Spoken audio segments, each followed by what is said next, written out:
In this lecture, you will learn example 6 of trigonometry from chapter 8 of class 10 NCERT. It is part 28 of the trigonometry video series by Aman Sir from Maths Vidya Institute. Let's enjoy maths. तो next example में वो कह रहा है in triangle A B C right angled at B, यानी B के ऊपर 90 है गिवन है, A B is equal to 5 centimetre ये भी गिवन है, and A C B is equal to 30 degree ये एंगल भी गिवन है। ये फिगर 8.19 ही है जो एनसीईआरटी में दी हुई है। Determine the length of the side B C and A C. तो बी सी लेंथ कौन सी है, ये वाली, और ए सी लेंथ ये वाली है। ठीक है, जो भी मैंने सेम कलर से लेबलिंग करी है मतलब ये गिवन है।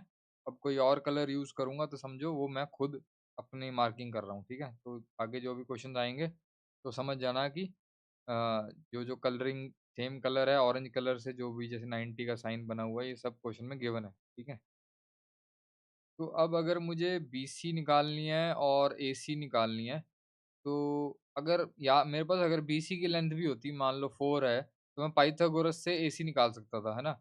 या फिर मेरे पास अगर एसी होती, एसी की लेंथ होती, तो भी मैं पाइथागोरस से बीसी निकाल सकता था। तो लेकिन इनमें तो दोनों ही नहीं है हमारे पास, तो फिर कैसे निकालें?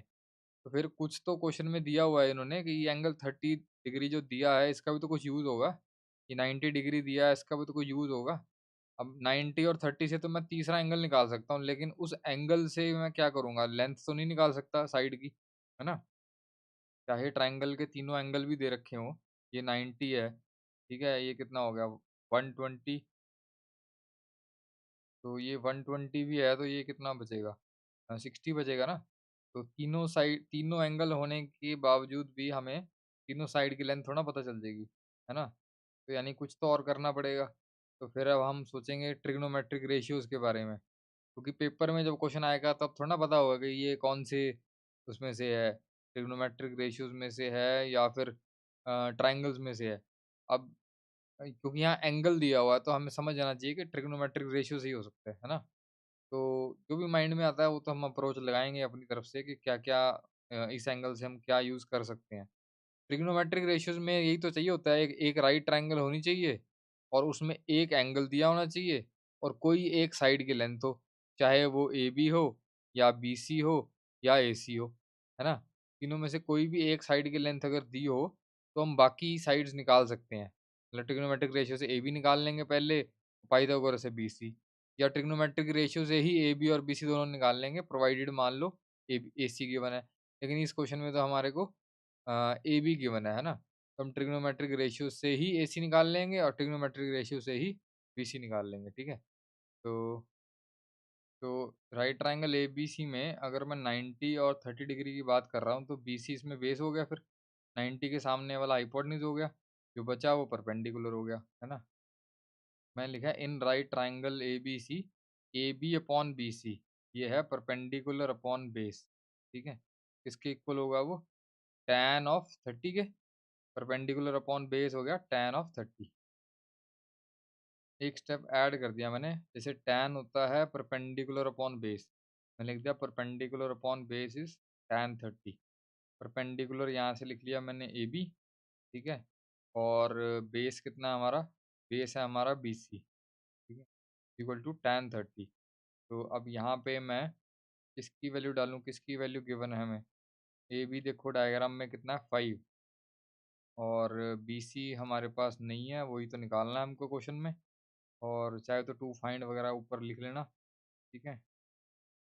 मैंने लिख दिया वैसे क्या-क्या फाइंड करना है, ठीक है? तो टैन 30 की वैल्यू हमें वैसे डायरेक्ट याद हो जाएगी धीरे-धीरे, 1/√3। तो अब अगर मैं इसको क्रॉस मल्टीप्लाई करता हूँ, तो √3 इधर चला गया, अ, और BC ऊपर चला गया, ठीक है ना? ये जो BC है ये ऊपर चला गया, √3 इधर चला गया। BC की वैल्यू आ गई 5√3। तो दोबारा से लिख दिया मैंने, B C equal to 5√3 centimetre, units भी लिखने हैं ना, क्योंकि यहाँ पे यूनिट्स दिए हुए हैं। अगर यहाँ कुछ ना दिया होता तो फिर हम नहीं लिखते, फिर खाली इतना ही छोड़ देते, लेकिन अगर दिए हैं तो लिखने पड़ेंगे। तो उसके बाद हमें क्या निकालना है? बी सी आ गया, अब ए सी निकालना है। तो ए सी तो वैसे हम पाइथागोरस से भी निकाल सकते हैं, या फिर हम दोबारा से ट्रिग्नोमेट्री लगा देते हैं। ये लिख सकते हैं again in right triangle A B C. अब मुझे हाइपोटेन्यूज निकालना है, तो मैं क्या लिखूंगा? परपेंडिकुलर अपॉन हाइपोटेन्यूज किसके इक्वल होता है? साइन थीटा के, है ना? तो साइन थीटा लिख दिया मैंने। परपेंडिकुलर डायग्राम में देख लो किसके इक्वल है। क्योंकि यहाँ पे सिर्फ 30 डिग्री की बात हो रही है और तो किसी एंगल की हम बात कर नहीं रहे, तो कुछ नहीं चेंज करना। परपेंडिकुलर भी ए बी रहेगा, बेस भी बी सी रहेगा। तो परपेंडिकुलर हमारा डायग्राम में देखो क्या है, वो है ए बी। हाइपोटेन्यूज हमको निकालनी है, वो है ए सी। और एंगल कितना है हमारा? 30 डिग्री, है ना? तो ए बी की वैल्यू हमें डायग्राम में दी हुई है 5, और ए सी हमको निकालना है, और साइन 30 हमें पता है हाफ होता है। तो नेक्स्ट स्टेप पे हम इधर क्रॉस मल्टीप्लाई कर देते हैं। तो क्रॉस मल्टीप्लाई करके क्या आ रहा है? ए सी को मैं ऊपर ले जाता हूँ, तो ए सी उधर चला गया और ये आ गया 10 सेंटीमीटर आ गया ए सी की वैल्यू, है ना? तो लास्ट में मैंने एक बार फिर से लिख दिया 10, B C equal 5√3 centimetre and A C equal to 10 centimetre.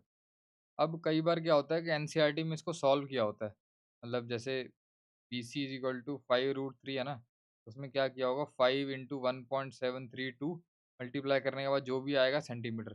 कई बार पॉइंट्स में आंसर दिया होगा एनसीईआरटी में, कई बार √3 पे ही छोड़ दिया होगा यहीं तक। दोनों ही आंसर सही हैं, ठीक है? नंबर कोई नहीं कट कर सकता।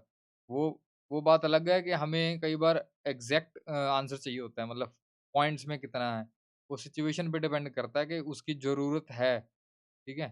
तो उस केस में हम कर देंगे। वैसे तुम 5√3 लिख दोगे तो आंसर पूरे मार्क्स मिलेंगे, ठीक है?